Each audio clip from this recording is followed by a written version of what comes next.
Hello there, YouTube, and welcome to what we call a soaker hose rain. It's just that mist that just soaks everything. Doesn't cause any flooding or anything, but everything is just absolutely wet. 38 degrees this morning, it's 42 now. I think this is the way the day's supposed to be, just wet. Here we are starting off again this morning with the log trucks going up and down. When it gets nice and we get to go riding around out there, we're going to find some shocking evidence of a tree destruction. Anyway, I'm getting wet just standing here, so let's roll on to the Southland. Yo, come on along. Alrighty. 44 degrees, the same drenching soaker rain. Yes. As we had at home, which just creates just this, it looks like heavy fog going down the freeway. Yeah, it's just you can't soaker rain. Can't see more than a couple. Steam. I know it's the steam coming out of the radiator. Mm-hmm. She's been bathing in all that water, and then you come to a stop. Heat regulates. Yep. Well, Mama? Yes, sir. It's Tuesday. Let's go in there and bust out a day. All right, sounds like a plan. All righty. Have yourself a wonderful day, and I'll see you as the day goes on. All right. All right. Love to see you. Bye. I love you. Bye. Bye. So on the way to work, the gentleman with the 22 RTL with the vents. They were vents, you know. It wasn't open like that, but anyway, he called when I was on the way to work and asked to have them removed, and the service writer texted me. So left one comes out no problem. I wasn't so successful with the right one. This is the left one. I was staring at the front of the unit. You gotta reach in and relieve this bottom one. Is the easiest. It seemed to be the springiest, and then it hooks all the way around on the inside. Well, once you relieve that one, you can kind of roll down, the thing falls out, and didn't work so well with the left hand side one. So we should reimburse him or buy him another set or something if he decides he wants to pop these things back in at some time. Imagine super glue would hold it, but with all that wind, probably not. Looks like it's from customspiderworks.com. It's just 3D printed stuff, you can tell. But anyway, I got the vents out. A little tragedy on the way, but bummer. Anyway, thought that'd be interesting to start the day off with. I broke some on somebody's spider. These dadgum rookies they let in here is just mind-boggling. I don't know what the world's coming to. Alrighty. So she's been removed from her cozy dwelling. Something I learned, I'm gonna turn the light on here, that I didn't even pay attention to. That bracket right there, they're held in with T30s. It's one on each side. That's not on the new one. Had to drill those. Basically, it's like a nut. That's what the foot peg support. This is the right, and that one's the left. And the left side uses a piece of weather strip on here. It's not used here because the wires are much smaller, and you can see the little teeth marks where these little guys clip in there. And a little trick when you're removing these little things with the little zipper heads on them, find a socket. In this case, a 6mm socket. Just roll that over it. Get it so it bottoms out, and just pry it out from the back side. Just reach over and it'll come right out. That way you're not replacing every one of those things. And second reason, you never think about those things, so I didn't order any replacements, but I do have replacements for them over the years, accessories that are like over, they give you like more than what you need. So I need to get this all riveted, the brackets swapped over, and calculate this thing out. I want that sticker to sit on that new one exactly like it's sitting on this one. I hate stickers. They stress me out because I don't know, it's just one of those OCD things or something. But got my rivet tool out and find my rivets for these two here. I think there was, it seemed like there's, no, I haven't installed any of them yet. So, oh, and those heavy duty rivets, I guess I can return those. They are on the bracket that holds the airbag over here. So all that stuff comes free and sets aside, so I don't need to replace that. It's a good way to lose those bushings and get the thing on. See that bag? She's all just deflated and just flopping around there. And the trick of getting that thing, once it slides on, the lower piece, it holds onto that thing crazy strong. And trying to get it over this, it doesn't want to lift because it's kind of locked in. So you have to just reach in with your hand because it's a long, skinny thing, and just bow it out enough that it comes off. Maybe it'll be different going back on, but she was a little bit of a fighter.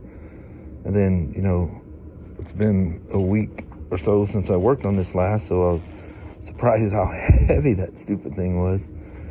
Yeah, I can see from here the bolts aren't in here. It's missing those brackets. So I just need to swap those corner brackets over. They're just held in, like I say, with those T30s. But I'll clean my work area up here a little bit. Do want to come up with some measurements and stuff and how to calculate how those stickers are on there. And they don't, you can order the stickers, but they don't give you, they tell you where it goes, but not how it goes. That thing is perfectly, yeah, it's perfectly aligned with that lower roll of that seam there, so it shouldn't be too hard. I just like maybe run some strips of tape across here and measure, you know, how far it is from whatever, something, just some kind of guide. But that's that for this gal. All this for, but and scratch is a scratch. It happened during the accident. I would want it replaced. I mean, that's pretty healthy gouge in it. Well, it's in the paint. But I don't know if yeah, you can see it there. It actually, you know, it's got that matte finish and it actually smoothed it off. I get the light on her just right to catch it, but I would see that every time I got on the bike. Or Spyder Canyon. Roadster. That was just one of the roadsters. Pretty cool beans. That's amazing. That thing is tough as holy heck. It's amazing they made that thing so durable like that. But you don't know. I mean, people could be riding two up out in the dirt or something. Plus, the way that thing kind of kicks up in the rear, it gives you a whole bunch of suspension travel in that thing. It looks kind of funky all in pieces like that, huh? That looks kind of strange, I might say. You'd have to, well, I'd have to, no, I couldn't even ride it if I wanted to. There's no pegs. Because the pegs are all on that whole bracket assembly. Boy, you gotta be careful putting this thing back together, especially when you're taking it off, because you can grab that end of that plunger and just boom, pop it right out of the master cylinder. And yeah, now you just cost yourself you can't charge anybody for it. You just have to eat it. You're gonna do yeah, a healthy brake flush. I already did myself a good solid with the rear reservoir. Was it the rear or the front? I think it was the rear reservoir on, I think it's, I don't know. I think both of those got brake flushes. So it was this one, it was the last one I did. And, I need to call him. They gave me his number on a card. Said he really wants to talk to me. So I'll give him a holler. But, yeah, I was actually doing the VCM, which is the rear reservoir, which is facing front. This is not a weird BRP thing. Look at your car. The car's the same way. They're backwards. But anyway, I'm going along there. You don't ever want to hear air coming from the reservoir. That means not only did you empty the reservoir, but you're now pulling it to the master cylinder. And so I had to run the pumps again. And the way it goes through, you can't just do one. It takes you through a whole measure plan. I need to talk to them upstairs. Somebody was saying that they had a hard time getting Buds 3 to go through the process of running the pump. Anyway, it's just a process. There was, I guess I ran it to get it up here, so I didn't, full cycle the thing. But when I pulled that muffler off, and see how it's kind of pointing down, the snout is, well, literally water came out of the muffler. That's crazy. If you don't know what's referred to as the pre-muffler looks like, I'm not going to take it out and show you anymore, but there's the hangers for it. I like how I want to say the newer Spyders are that way too. And they might have had that, but it's very durable with the spring-loaded bolt and stuff. The other ones had just springs that were in there. But that being said, that one still does have a spring. Man, the old twins went together that way. Man, those bolts were impossible to get out. It was crazy. I think that's how the muffler attached to the pre-muffler was similar to that. Had the spring, but it wasn't, one of those, like a muffler bearing kind of a thing. It's designed, it's round, so the muffler can move about. And anyway, get back to it. Tools paid off with their first use, both the rib nut and regular pop rivets. A really good customer of ours. I mean, he's been coming here since, I've known him since 06. He's always been a BMW customer. And this is long before we were a BMW, but he bought, I think, 3 used BMWs from us. But anyway, he brought this and he goes, "Here, you need this for the trip." That's pretty cool. Don't know what he's doing with the Harley-Davidson. Little deal there, but emblems. Decals are absolutely the way it came off of that one over there. I got the those nuts, I guess you can call them nuts. Got those riveted in. The 2 last non-locked in one, it just holds that plastic plate underneath it. Got those put in. What was the other? Oh yeah, the brackets. The brackets are installed on both sides. So she's ready to go together. I'm gonna tidy some stuff up over there just so I don't dirt and stuff doesn't get on this new one. Just kind of blow off, wipe off, and clean things up a little bit, and she'll be ready to go back together. That's very cool. Man, look at the garbage I got everywhere. My weird way of making sure decals go on the same. I'm kind of wondering, because you got the negative cable coming up one side and the positive coming up the other. How do you get those zip ties in there? Because there's no room to get your finger in there. There's not enough room to let this thing dangle. I don't know, sort it out. Because once this locks into that piece there, and you're pretty much, it's going in and not moving around once it's in there. But that's very nice. Everything's nicely done. Heck yeah. That old scratched up one is no more. We set him to the side. Good Lord, what a mess. Had to get another one. No, that's the old one back in the box.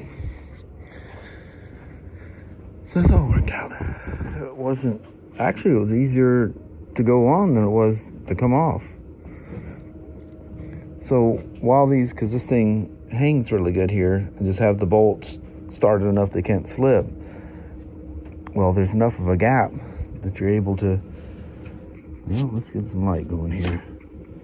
See how the cables have, a mark where they want the zip tie, but I was able to get the zip ties to go through, both on the ground side and the positive. Well, it's positive, and the black is going back to the starter. See, there's the power in. You hit the starter, and it sends the power to the starter. That's pretty cool, man. Pretty dang cool. Yeah, I had it sitting under its own weight briefly just to make sure everything was cool. Got to lift it back up because you're missing, all the power of the peg stay and the lateral frame rails there. You will see some bow in it. You actually look down in these holes and you can see that it's off. And with them, just the tire, so it's just touching. Oh, I must have yanked the hose down there. I must have been going buck wild. Oh, it was that evap thing yesterday. I'll have all that to stick down in that hole. I got to remember to put the ACS hose back in before I put the evap and everything back in, because it's literally impossible to get to without that evap canister. And then there's a tray. This tray sits on top of that. And this holds the starter relay. That's the big fuse, like I've shown you on the RTs and the F3s. That's where the fuse box clicks in. And oddly enough, when I was taking this thing apart, that fuse, what is it, a 80 amp? Really expensive 80 amp, I might add. It was not clipped down all the way. Oh, another interesting thing. Look at this.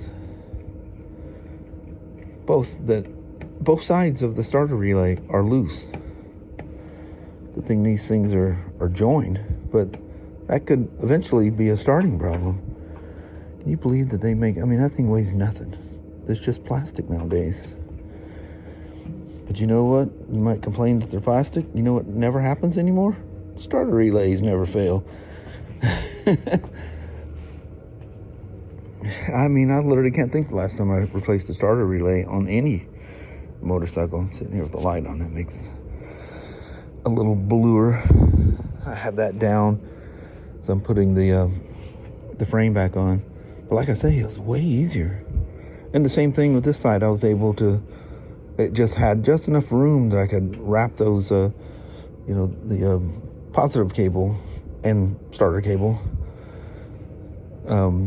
with the zip ties and get them in there.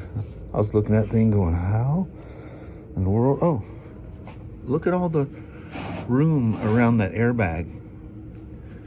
Like the RTs, I don't know if they're still the same way, because it's been a non-issue for so long. But they were really tight around here, and the bag would bubble in there, and the stuff would just collect. And the older airbags weren't made as thick of a material, and it would eat right through the airbags. And then people didn't notice it, so the pump, man, the ACS pump is just running wide open. These things monitor, all the newer Spyders monitor and things. If the pump's just running wild, it will stop it. and give you a warning. You'll get an air leak warning because you just have that pump just running nonstop. She's not going to end well. There's a good look how that idle wheel sits in there. Boy, them belts are tight on that thing. That's pretty cool, huh?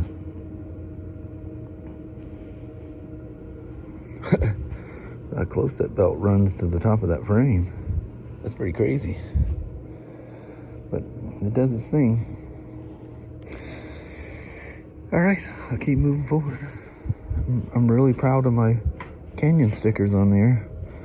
You have no idea. They are exact. They are exactly the way it came off of that frame. I mean, right to exactly a millimeter. There's no variance. I just got laid a board across here and what do you call those things? I don't know, not a carpenter thing, the ruler thing. And made sure I was making exact measurement down to where the tips were. The tips that actually, I made a drawing and I thought it was like in an angle, but it tapers down on both sides. You can see my little, where I started. I started with the wrong drawing. I go, no, that's not shaped that way. It's like this way on both sides. But anyway, it's getting towards the end here. I'll keep tinkering, and yeah, I feel great that all that's back on. Like I say, it wasn't that hard, and I'm just so overly cautious the first time I do something. Everything's going in the right step by step by step. I don't even have I initially opened the manual because I had a question about something before I took that thing off. But yeah, going back together, everything's, just remember where everything goes. What a beefy Spyder. I'm just super impressed with these things. BRP, they weren't messing around. I'd hate to think how long they messed around with this thing before they came out with it. Look how beefy that swing arm. It has that F3S kind of look to it. Man, is that thing beefy. And the cool thing is, you remember F3 and F3S, you could not put a trailer hitch on them. Well, they designed the back of the swing arm so that you can, I don't know if it's the same kit as an RT, but looks like it. I didn't put that thing on, so I don't know who, if the customer put it on itself, which is cool.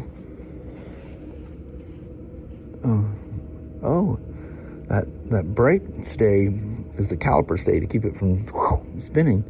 Actually comes up, and that's what the little, what does BMW call them things? That little fender on the back. All I can tell you is it absolutely works perfectly. They have them things timed out where the stuff doesn't come flying off the back. And you think, well, this is all open back here, it'd still fly out. But by the time it makes it to where the fender's open, most of the slinging has slung. Brilliant. All right, I'm gonna wrap it at that on this one. Look at that. Just got the new subframe on there. Every time I touch it, my hands are dusty, and I leave little dust prints on there. A little towel handy, so I keep coming through and wiping my little dust prints off of there. All right, nice. 7 o'clock. Walmart's. We haven't even. We're only in Woodland. That's maybe a fourth of the way home. Yeah, it's about fourth. But the rain stopped. So I thought it'd be worthy to pull the camera out and go, look. Man, ended up spending $308. Just getting some little piddly things here and there for the trip. And jeez. Crazy. All the stuff adds up. Anyway, we're gonna mobile on home. Lily. Now it's almost 8 o'clock. I don't know what time goes. Yeah, crazy, man. But we got some more. I think we pretty much have everything we need. We got our helmet bags and it actually showed up Friday. I forgot about them yesterday. So Kelly took one out and went and pulled a triple X showy something or another. Yeah, nail tech 3. Yeah, stuck it in there and yeah, they fit fine. It's the biggest helmet I can think of. And Make sure there's room. Yeah, there's room enough that you can, put spare shield, gloves, and whatever. Of course, you can stuff it in the helmet too. Mm-hmm. But anyway, I think on that, we got a whole back of the car load of stuff to get out. Yeah. It's just about dinner time, so we'll let you go with that. Alrighty, well, thank you guys so much for watching. We really do appreciate it. We will talk to you tomorrow. Same Smoak time, same Smoak channel. Don't forget to give a thumbs up, and you guys have an amazing Wednesday or Thursday. Heck yeah. And we will see you in the morning. We'll see you then. Oh, it's not supposed to rain for like the next 8 days. Oh, that's good, because I'm really tired of the rain. Yeah, especially that misty thing that was doing today. It was super hose. Yeah. All day. Crazy. All right. Appreciate you watching. Yes. Bye-bye now.